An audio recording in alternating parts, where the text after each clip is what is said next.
9, 8, 7, 6, 5, 4, 3, 2, 1, 0.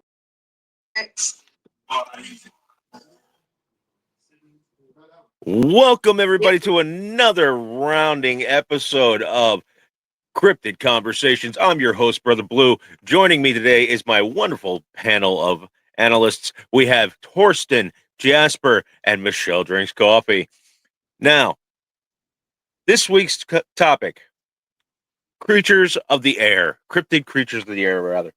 Now, there are so many different forms of cryptid creatures from the air, whether they be avian in nature or just something else that's weird. So Torsten won last week, so Torsten's going to go first this week. Torsten, what do you got for us this week, sir? I have the Thunderbird. The Thunderbird? Good call. Yes.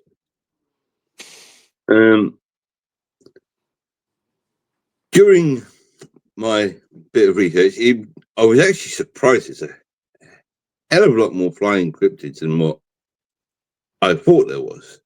Okay. Same. Some I have heard of, and some not. But yes, I settled on the Thunderbird, which, according to my research, is a large bird-like creature that lives anywhere from Canada and Alaska down to Central America. Some tales tell of an enormous eagle strong enough to carry whales back to their nests. Since pioneers moving west across North American plains, sightings of large birds which have been reported. Similar stories appear in civilizations around the world. The legend of it, Native American tribes across North America, especially along the Pacific coast and the Great Lakes area, have stories depicting enormous birds of prey. Some stories told that these birds were so large and powerful that when they flapped their wings, thunder was created. Lightning flashed in their eyes and water fell off their backs, creating rain. The tribe used thunderbirds to explain some of the things that happen naturally, such as storms and other forms of weather. The legend of, I'm going to absolutely murder this, Passamaquoddy, for example, describes the quest of two Native Americans in search of the source of thunder high in the mountains. Other stories that there was a thunderbird who battled an enormous killer whale, and when the two beasts fought, they destroyed much of the land, knocking down trees and causing much destruction. Although dangerous and powerful beings, thunderbirds were also seen as a benevolent nature spirit, and they sometimes assisted the tribes in their search for food during periods of famine. The igneous rocks known as thunderbirds are the eggs of these creatures, according to some legends. Do we have an idea of what that rock looks like? I don't know that I know what that is. The roke? The roke looks more like almost like a buzzard. No, Okay. it's a rock. Roke, whatever. I've heard it called roke. That's what their eggs look like. They look like rocks. Imagine just picking up a rock to take home because it looks pretty and then it hatches into a thunderbird.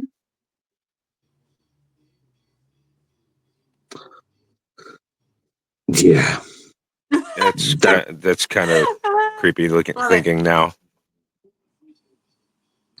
Yeah, that thing's going to outgrow most houses quite quickly. Right? Uh-huh. I've got a cat that's about that way. You talking about dump truck? My son's gonna outgrow my house in about 2 minutes. Between Dump Truck and Sebastian, I don't know who's gonna be bigger. Dump Truck is definitely a big boy, which is yes. That was interesting. I don't think I've done much. Like I know what the Thunderbird is, but I haven't done much research into like the mythology of it.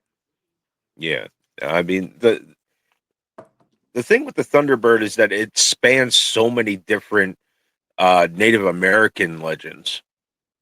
Yeah, There's it does. Yeah. almost every tribe of Native Americans has a Thunderbird legend and So depiction of the Thunderbird in their art. No.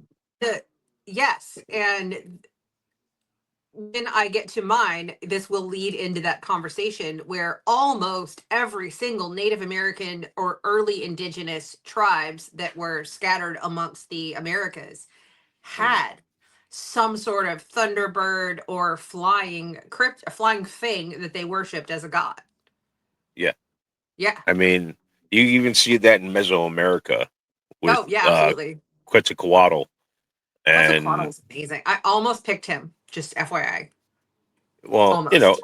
and it's Quetzalcoatl's like, the namesake of the Quetzalcoatlus, which is a species of dinosaur that lived, or pterosaur rather, that lived millions of years ago, and strangely enough, looks very much the same as depicted as the Quetzalcoatl. So, Mm. There's not much on the terms of the size of this, but they from what they're saying, it's bigger than an albatross and an Andean condor. oh, Ooh, that's I do yeah, know how big an Indian condor is. Oddly, I don't those know are why I know huge. that, but They're Because huge. Yeah. So big old bird. So I can understand sort of you way okay? back in You not liking time. it? Okay. Those type of birds being mistaken for this creature and being so large in wingspan. Um, hearing that for the first time is gonna put the windies up you. Oh, definitely. I mean, considering the fact every time it flaps its wings, it makes the sound of thunder. It can control lightning. There's so many Rain comes different off its back. legends. Yeah, like it's one of the more interesting indigenous lores that really spans not only our continent but yours as well, and other You know, continents as well. These things have been seen multiple times. That's why I love talking about this particular topic of cryptids of the air, because you see a lot of crossover with a lot of other things. True. because they're not bound to one particular That's area what or makes this continent. interesting is because they're so common among different regions of people. So, I Oh, mean, absolutely. we could take this all the way back to, with the Bering Strait land bridge and the stories that got brought with people as they migrated around Pangea into the. Okay, that's good. Yeah. Hi. Well, one of the largest Yeah. species of bird that are flying birds, I should say, that's out there right now is the golden eagle. I mean, it's one of the Yes. largest species of bird. Even the California condors, they're one of the largest species. I mean, these things can fly and glide on the air currents unlike Yeah. anybody else, unlike anything else in the world. They're built for speed. They're built for moving around and going all over the place. Who's to say that a Thunderbird didn't exist and was able to migrate from continent to continent? I mean, Agreed. it's an interesting creature to bring up. Ducks do. Yeah, ducks, geese. Mm. Don't even get me started on Canadian geese. Anyway, those are Canadians, gooses. If you got a problem with them, then you got a problem with me. I suggest you let that one marinate. Anyway. If they say they are the type. Sorry, that was a Letter Kenny callback. Anyway, I've been watching a lot of Letter Kenny and Shorzy this week. Jasper. Yeah, let's. We're gonna move on from the Thunderbird. Jasper, you have a very interesting one from your neck of the woods. What do you got for us? I've got Bat Squatch. One of my favorite Washington-based cryptids. I mean, who wouldn't? Who wouldn't love Bat Squatch? He's so freaking cute. I'm gonna lead off with the picture of Bat Squatch. Look how adorable that is. He's so cute. Tell me you wouldn't put that. In a minute. That is how I will die one day. Is oh my god, you're so trying cute. to cuddle a Bat Squatch. Yeah. Mm-hmm. Given the size, they'd probably crush someone though. Probably. You crush you in about half a second. I'd give it a shot. Tell us, Jasper, about Bat Squatch. Yes, please tell us. So, Bat Squatch was said to have yellow eyes, a dog-like muzzle, blue fur, sharp teeth, bird-like feet, and a leathery bat wings that span up to 50 feet. In addition, Bat Squatch is said to be about 9 feet tall and has the ability to affect car engines, though some witness reports do vary. Japanese books and websites sometimes describe Bat Squatch as being 22 feet or 7 meters tall, but that's likely a mistranslation as none of the reports have reported one of that size. Sightings of Big Squatch. What? Bat Squatch. Sightings of Bat Squatch began in 1980 after the eruption of Mount St. Helens. Reports from that period describe it as a monkey-like creature that with red eyes and wings that flies through the smoke of the eruption. In April 1994, a man by the name of Brian Canfield was driving in Washington's Pierce County when his truck suddenly died. Mr. Canfield said a large creature landed in front of him. He said it was human-like, 9 feet tall, with bat-like wings, and it had a coat of blue fur. His exact report was, it was standing there staring at me, like it was resting, like it didn't know what to think. I was scared. It raised the hair on me. I didn't feel threatened. I just felt out of place. It's looking right at me in a deep stare, like right through me. It's standing perfectly still. It stood for how long? A few minutes? Several minutes? Then its fingers twitched and its wings began to unfold. Those wings were as wide as the road. It turned its head up. It turned its head and looked back at me and then started flapping its wings. A few minutes later, the truck just started, and I took off as fast as I could. And that's all I have from him. In 1998, a driver of a truck hauling logs in northern Oregon reported a collision with a bat squatch. The bat squatch seen at this time was described as 15 feet tall with purple eyes, nose, and small wings. I did find another site with what could be a witness report to that. No guarantees, though, so bear with me. This is from their point of view. And this is going to be a long one. It was a dark and stormy night. I had taken a fall. Oh, God. I found always a dark and stormy night. Oh. I had taken a fall and landed not too far from the edge of a cliff. Being knocked out, I don't know for how long I laid there, perhaps 3 or 4 hours. My watch had been torn off by the fall along with most of my gear. I was barely conscious when I heard a loud, deep bass-like yell from the air. The sound was accompanied by a semi-truck horn from below the cliff from which I had almost rolled off hours earlier. I gazed below, trying to focus my eyes to see clearly. My head pounded from the fall I had taken. It was impossible to realize that the next few moments I would change my life forever. What I saw I kept secret for many years, mainly because I have had a good job and I didn't want to lose it. Perhaps I shouldn't have kept silent. My silence has caused the death of so many animals and put a town at risk. At risk of what?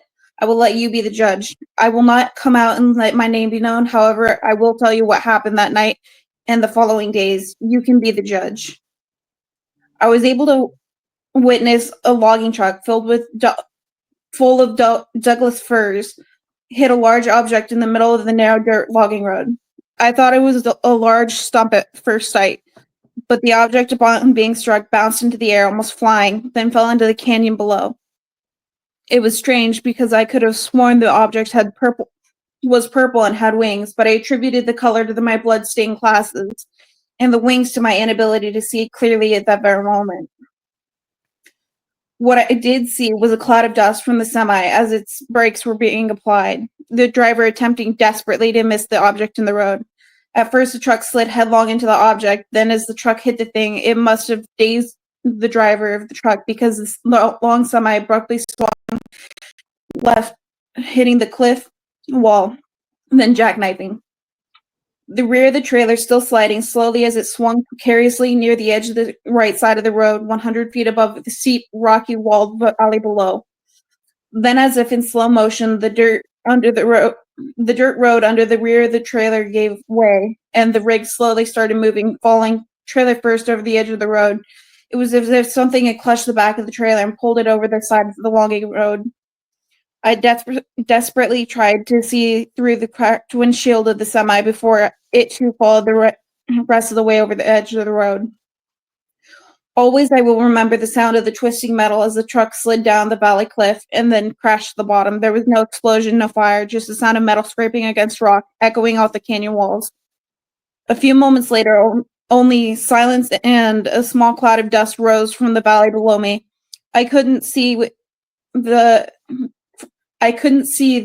way the truck landed. I couldn't see the. Sorry, I mistyped this. I couldn't see where the truck ended its slide down the rocks. It had disappeared below the steep sides of the canyon. The forest was eerie. Of all the things a person could think after such a terrible accident, what I remember the most was the silence of the forest. There was no wind, no sounds of birds, nothing. It was as if time had stopped, the forest had ceased to be alive. Reality finally set in. I thought how I'm going to go down to see if the driver was still alive. No, that had to be crazy. No one could have survived such an event. I suddenly realized that I was sore and bruised everywhere. Now my reality was coming back to me as I felt sweat from the blood on my forehead. I slowly moved my legs. Thank goodness I could still move them. I slowly tried each of my other appendages, hoping I was still in one piece from my fall. How many hours before? Judging by the sun, it appeared to be mid-afternoon. The last I could recall, it was 10:30 in the morning. After assessing I was still in one piece, I cleaned my glasses and began looking for a way to the floor of the valley. It wouldn't have been easy without a very long rope and some experience in rappelling. I had neither. I decided the best course of action would be to hike back out and get help. I had gone only about 10 feet into the dense underbrush when I heard and felt an unusually strong gust of wind. The forest was still unusually quiet. I decided to sit down and enjoy the breeze, hoping it would give me a brief moment of refreshment before I began my hurried march to get help. As I sat in the dense brush, a large shadow came over a part of the forest. I gazed out, as incredible as it may seem. I witnessed a large purplish beast descend onto the very spot where I, only moments earlier, had laid. It had with it another beast that was battered and not moving. To my horror, I realized the second beast was the object the truck driver had hit in the road. My first thought was to rush up to the beast and ask if it would help me discover the truck driver was still alive. Obviously, I had not recovered from my head wound at the time. Fortunately, I had regained my senses and decided not to go rushing up to the creature with my arms waving about. Probably a good idea. Right? No, right? You know, My exact thoughts as I considering was the fact. doing Okay, hang Hey, on. guy. Time out here. Hang on. I wanted to rush up and ask it if it was all right, if it could help me find the truck driver. Are you kidding? That's how Well, every he had like a head injury. horror movie He had depicting a head a cryptid. injury. He wasn't thinking straight. First off, he's a truck driver. He's probably not thinking straight. Second off, That's true. It's true. You just watch this thing's possible young get fucking destroyed by a tractor trailer and thrown in the air and then into a chasm. You know, anything that Yeah. comes down from the air and picks up its pot, I don't know, maybe it's its young, is gonna be a little pissed off. Maybe it was his little brother and he was cool with it. No. Listen, Saying. I mean, I got a sibling I don't like either, so I mean, I understand that manner of thinking, but you know, it's one of those things of. While I understand what you're saying, what I am just trying to posit is old dude had a head injury. He was bleeding about the head and the face. His brain was not fully connected to actions. So while I don't know that I would do the same thing in that situation, like if I had a head injury and I saw what I did not know, but the silhouette of a person type thing, I would go, "Hey man, you want to give me a hand here?" And then I would look again and go, "Oh shit, that dude's blue." And then Actually, I it was think I'm in purple. Vegas. It Extremely, was extremely purple. purple. Purple, whatever. And then I would think that I'm in Vegas and watching the Blue Man Group or something. I don't know. Okay, well, I'm just gonna say this in that entire situation. Fuck that is what I would say in that Yeah. situation. I'm leaving. Yeah. Yeah. Up you did. Pretty much. Yeah. Yeah. Something that takes out a semi, you no. You just ain't messing with that.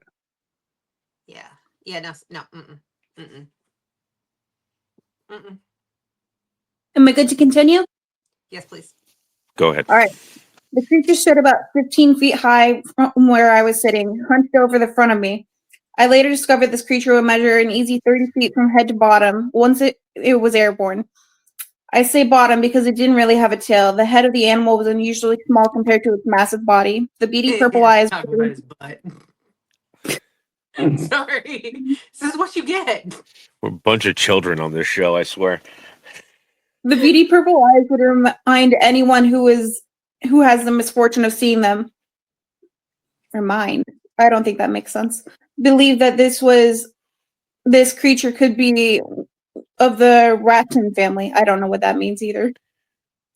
While other characteristics of the head had also many features of the Ratton family. Being of noteworthy comment is the long pointed ears which protruded from the top of the creature's head. The nose was rather small, the most pronounced feature of the nose being its unusual color of purple. I believe that this is the only creature in the world that has a purple nose. The wingspan of the creature looked very small, as if it couldn't fly with such a small wing surface. However, I later learned that once the creature was airborne, the wings extended out to form a wingspan of a good 40 feet. The most disturbing feature of the large beast was its hands. It appeared to have 4 sets of them. Perhaps I should clarify that to Maybe mean on a date. 2 sets of claw hands on the wings, about midway, and another set on the torso, almost as if they were human.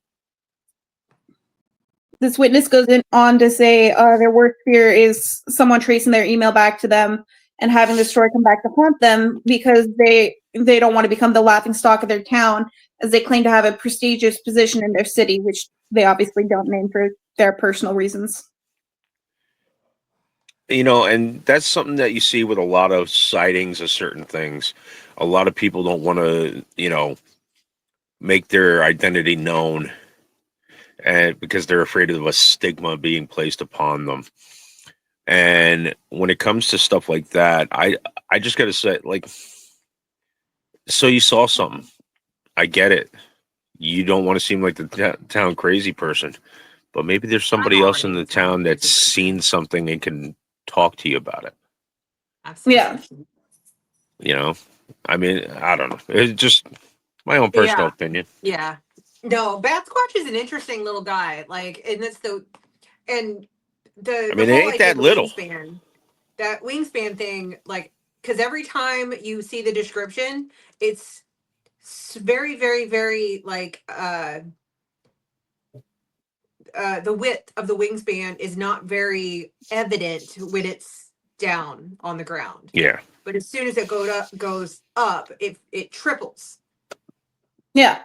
Which is what It's would like be needed it's like in when order Batman to like lift. unfurls his cape Yeah. and uses it as a glider. Yeah, you know. because the like the math on it is for as tall as the creature is, you need 4 times as tall in wingspan in order to create flight. Yeah. I mean, and that's one of the things that you learn through, like, with physics and stuff like that. Like, it just makes more sense that it would have a giant wingspan. I mean, it's just even interesting how if they're it's tucked in. Like, even if it's evolved the ability to like collapse its wings within itself. I mean, it's believable. Yeah. I mean, that's a wild story. also Thank you for sharing that, Jasper. the I'm still raton. going. Oh, you The still got raton more? family. Yeah. Oh my goodness. Okay, go ahead.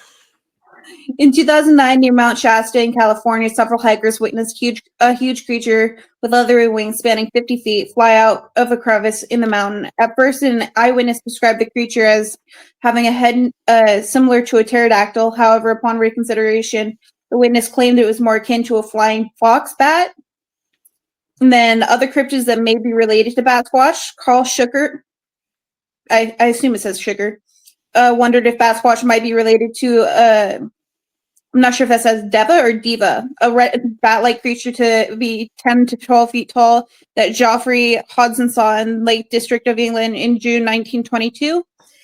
He also heard from Mark Phillips that there had been sightings of a 30 to 40 foot wide orange bat, which he thought also might be related to Batsquatch.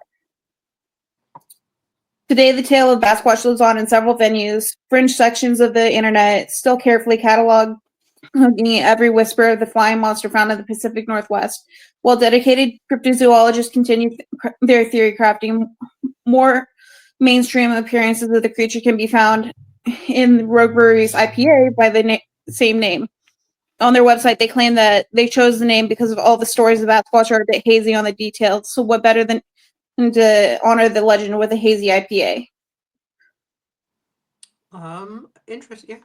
Which is what our wonderful moderator Kate has been talking about in the comment section, the hazy IPA. She put a link in our Snap group, so that way we could all take a look at that if we want to take a look. I know I'm intrigued, but listen, this world has so many weird, random things out there. I mean, how are we Including ever me. going to know? What's that? I said, including me. Well, including all of us. Weird random thing. But I mean, the Jersey Sasquatch that is me, it's you hide in plain sight. You make people think that you're looking for yourself. It's great.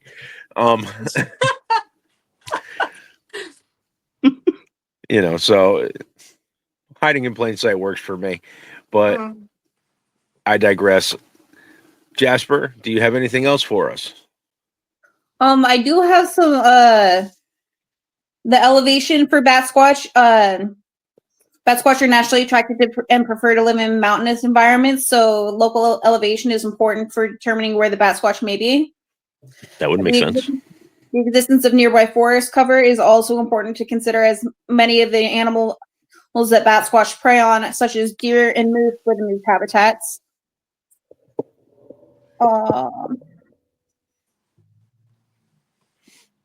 And that's basically it. Thank you. Sorry, I That went was a on for lot so of long. I information. feel like I was droning on and on. No, thank you so much for picking so much information. I mean, you go to a depth in your information that most of us don't. If you lived closer, I would hire you in a minute. And I swear, if we all ever happen to be in the same place at the same time, it's going to make for one hell of an episode. Because I'm just going to make Jasper our complete, like, find information. The thing is, it only took me about 4 hours to compile that information last Saturday. Jasper, you are amazing. Thank you. Okay. Now, Michelle requested that she wanted to go last, so I'm going to let her go last. I'm going to jump in because mine is very closely related to what Jasper has been talking about. I get to go last. My cryptid creature is the Ahul, or the Athul, as some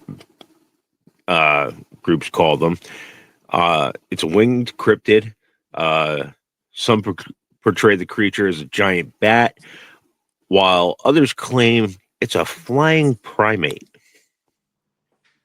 The name Ahul comes from its loud, distinct cry, Ahul! One more time for those in the back. Ahul! There you go. It's said to live in the deepest, darkest parts of the jungles of Java. Shush. I'm giving you the courtesy of you getting to go last, so shush.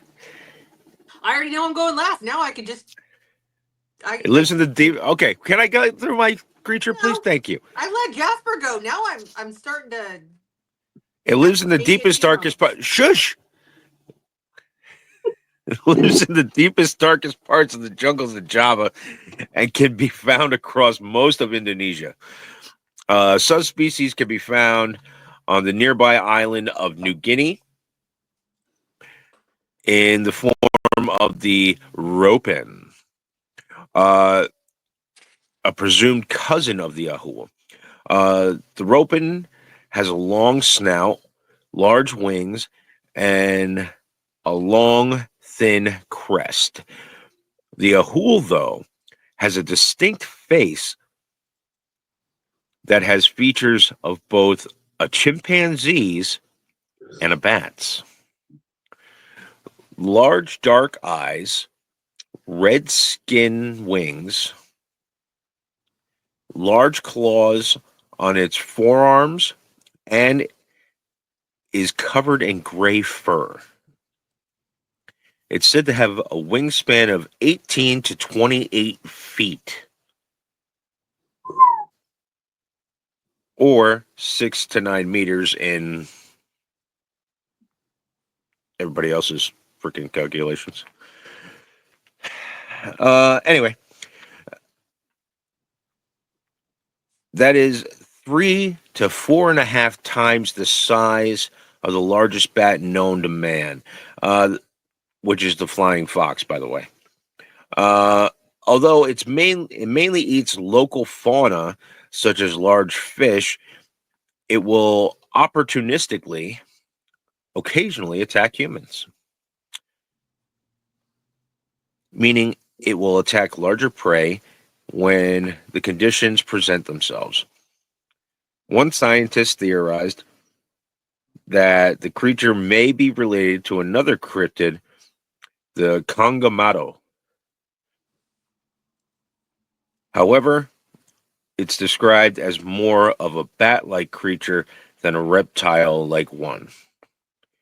It may be closely related to the orang-bati. Not Now, the orang pendek. Not the orang pendek, the orang-bati. Now, sightings have included in 1925, naturalist Dr. Ernest Bartels, son of the noted ornithologist M.E.G. Bartels, was exploring a waterfall on the slopes of the Salik Mountains when a giant unknown bat, the Ahul, flew directly over his head. in 1927, around 11:30 p.m., Dr. Ernest Bartles encountered a hool again. Bartles was lying in bed inside his thatched house close to the. I'm not even going to try the Tijigil River. I'm sorry if I butchered that name, which I did, in Western Java. Listening to the sounds of the jungle, Bartles suddenly heard a very different sound coming from almost directly over his hut. This loud and clear cry seemed to utter "Ahoor." So this creature, very much like our bat squatch, has simian features, but also has more bat-like features as well. The Ahool is, I don't know. To me, it's just a very strange creature in and of itself. It flies. It's a bat. Most bats, you know, have a normal wingspan. Even a flying fox, which is one of the biggest bats on Earth, doesn't have the wingspan this thing does. I mean, something the size of a chimpanzee with an 18-foot to 28-foot wingspan. I'm sorry, but I've seen chimpanzee, videos on the internet where they go and attack another chimpanzee. I'm good. Yeah. I don't need something like that in my life. Now I'm just imagining the flying monkeys from The Wizard of Oz. Right? Mm-hmm. It might be the With the little hats and little jackets. Might be the inspiration from. Yeah, the inspiration of the flying monkeys, because these things are freaky looking. I mean, hang on, I'm gonna pull up one of the pictures here. There you go. Look at this thing. That's what I was thinking about, the face, with the face of a bat. Yeah. Yeah. No. It's creepy. It's creepy looking. No. But like, could you imagine it has the prehensile feet of a fucking chimpanzee? Like, no, I'm good. They're temperamental. Chimpanzees on their own are temperamental. They're also cannibalistic, which is unique amongst them. Well, they're just horrible primates. Well, ready for this one? They've been noticing an uptick in chimpanzee violence towards gorillas in the Congo. And ready for this one? They're kicking the crap out of gorillas. Gorillas are racist. We know this. Anyway, getting back to what I was saying, chimpanzees will attack in a group, whereas gorillas, there's usually one alpha male who will sit there and protect everybody else. They'll go for that alpha male and take them out as a group. Been there, done that. Mm. Like it's savage. Military precision. Yeah. Yeah. Overwhelm the enemy. No. Chimpanzee with wings. No. Get the hell out of here. Yeah, no, I'm good. Anything that's got the aggression of a chimpanzee and is a monster like that, I'm good. It doesn't need wings. No. Anyway, all right. I'm done with my creature. Okay. Michelle, you wanted to go last, so go ahead. It did. Bring us home. What we got? So, while doing the research for the creature that I have chosen, which I will get to in a moment, you're going to have to wait for it. I found myself in a very creative mood. So I decided to go in the route of providing a visual aid of my creature. Okay. So, hold please. So the cryptid that I have chosen for this week is called the Akialabopa. It is God a bless you. it's a Native American in history, mostly for the Pueblo people from around the 900 to 1500 CE. Okay. So I'm going to tell you what it was described as, and then I'm going to show you my visual aid. It is a radiant creature, born of starlight. It reveals the soul's truths, bridging cosmic wonders with earthly introspection in indigenous tales. Its vibrant rainbow-colored feathers are sharp as knives. It's also the symbol of good luck and a harbinger of positive omens. Possessing a feather from this creature is considered a great blessing. Each feather is tipped with the light of the cosmos itself.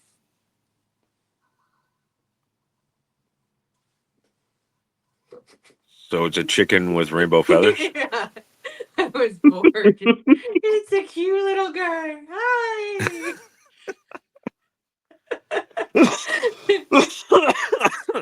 Okay. I need more to do. Anyway, so I digress. So when I started doing the research on flying cryptids, this one stuck out to me very, very similar as the Thunderbird, because it was such a highly regarded spiritual, almost god in the early Pueblo Native American cultures in that area. And its origin story is what caught me like 100%. So I'm going to read the birth tale of the Akialabopa. It did not just flutter into being. Oh no, it was conceived from the heartbeats of the universe. Pueblo storytellers whisper that when the earth was young, the stars were curious about the world below. And they would sometimes detach and wander the lands, curious. On one such occasion, a solitary star's gleaming core intermingled with the spirit of one of the earth's birds, and thus the Aliakabopa took its first ethereal breath, becoming a sentient, bridging the celestial and the terrestrial. The fable is often widespread and told in tales of curious humans who seek to capture the Aliakabopa, enthralled by its beauty, believing owning such a creature would grant him unparalleled wisdom and insight. But the creature, in its gentle wisdom, led this merry gentleman on a very, very interesting long chase that spanned mountains and rivers and dreamscapes. And at the end of his pursuit, the man did not find a bird that he was able to cage, but a mirror reflecting his own soul. The journey had not been about capturing the Aliakabopa. It had been about understanding oneself. Interesting. So I kind of like, I got that. Like when I read that, I was like, yeah. Journey of self-discovery. Self-discovery. And the thing that got me is the Aliakabopa reacts to what it sees on the earth in the terrestrial plane. Its feathers start to discolor and go gray when there's human sadness. Oh wow. Yeah. So that motherfucker might be black at this point. Yeah. Because there's a lot of human sadness. He's deeply bound to the vast universe and the pulse of the earth, and it like feels all of those emotions because it's connected to us through the avian piece. But it's very interesting when they talk about like the wisdom of gazing into the night sky and seeing the twinkling of the stars and remembering that the Aliakabopa is about discovering oneself in this whole journey, but I liked it, and because that story kind of triggers a lot of other cryptids along the way with self-discovery. It's a lot of the same. You're looking for something. How do I put it into words? It's not You're looking for about something that you're missing. it's not about the thing, it's the journey. Yeah. Yeah. So It's not and about- that's is kind it- of what I liked about it. Yeah. It's not about Not the about the physical item. destination. Yeah, Yeah. it's not about the destination. It's the journey too. Yeah. Yeah. There's a lot to be said for that. I mean, I agree with that statement. I agree with that philosophy. I mean, it's not like we do this for any type of monetary goal. I mean, we're Journey. doing this because we're enjoying the journey. We're having fun.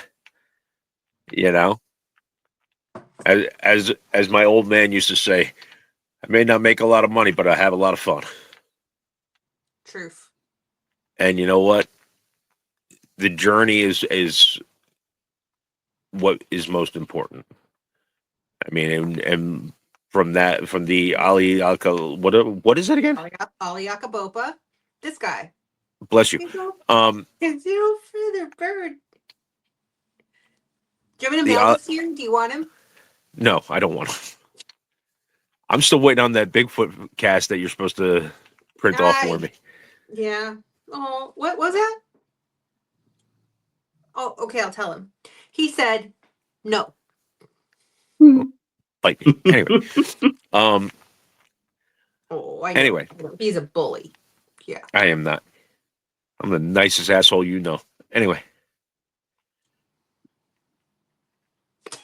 I think that's it for the interesting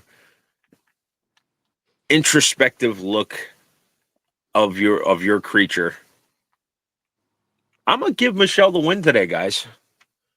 I had visual aids.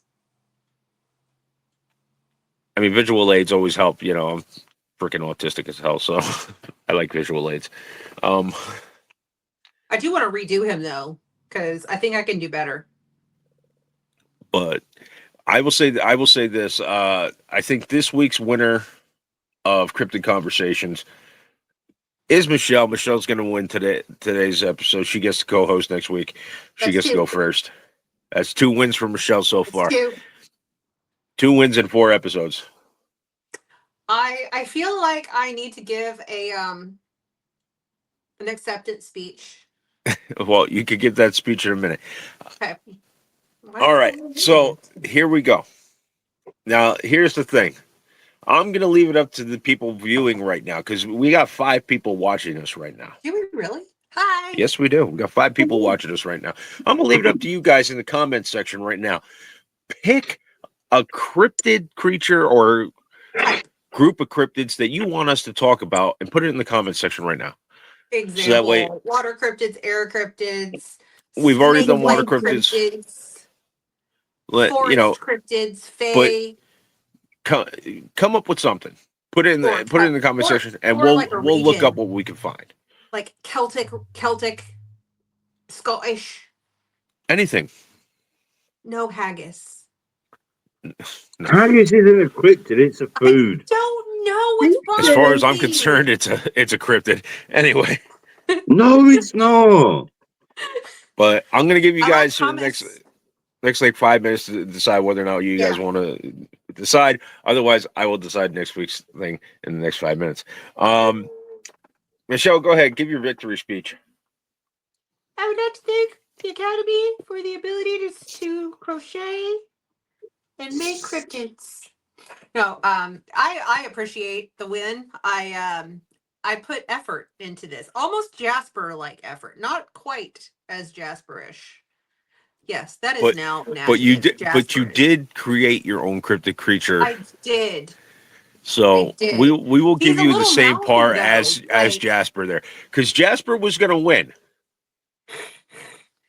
Jasper was going to get a second win this week, but you squeaked it out with that introspective look in there. Yeah. Okay, so here's the thing. Little boy. Since nobody's commenting, we're gonna do this next week.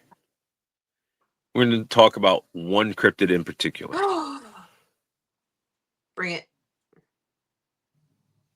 We are going to talk about the hide and seek champion of the world. Bigfoot. Okay. We're going to talk strictly about Bigfoot. Solely Bigfoot, not Yeti. Solely not Bigfoot Squatch, information. Just solely Bigfoot information. Now, this includes Minnesota Iceman. This includes Yaktahe. This includes Bigfoot from the Pacific Northwest. This includes what's the one up in Alaska, the one that the killer Bigfoot, whatever. We're gonna talk about that one. Brother. Anything, all Bigfoot creatures are on the table next week. Okay. Yeah. We're gonna talk strictly Bigfoot. That includes the Yeti. We can talk about the Yeti too. But next week, we're going to talk strictly Bigfoot. So, if anybody feels like joining us next week's topic, Bigfoot. Only Bigfoot. Okay? And I want to get everybody's strongly worded opinions. I agree. I totally agree. Of what they think it is, what they want it to be.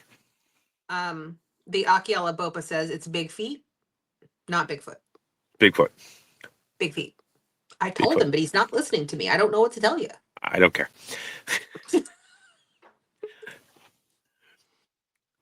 I know. He's a dick. I want to know what you think it is, what you scientifically believe, and what you need to have a gripe about it in terms of where it goes in the community, how people view it. So we can go down the path of there's a couple of different things. So like the belief in the portals. Yeah, you can go down. Yeah, All right. the paranormal Sasquatch, whatever you want to call it. Parasquatch. Parasquatch, whatever. Parasquatch. Yeah. No, I'm just imagining Sasquatch paratrooping.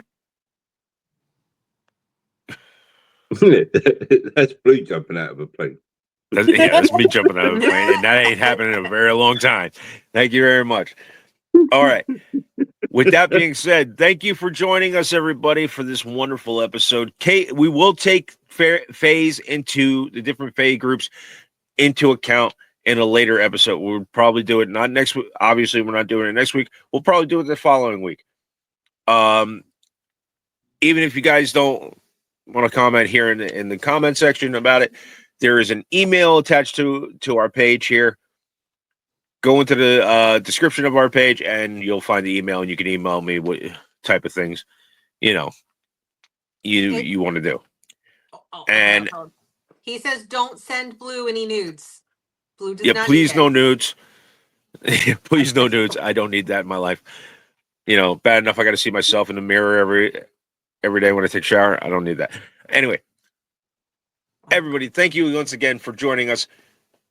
Let's go around robin and say our goodbye. Actually, you know what? Everybody just say goodbye. Bye. Bye. Bye. And don't forget, like, share, subscribe, comment. Thank you, co-host. And if you can't be good, be bad. And if you're going to be bad, at least fucking be good at it. We'll catch you in the next episode. Thank you, guys. See you next weekend. Bye.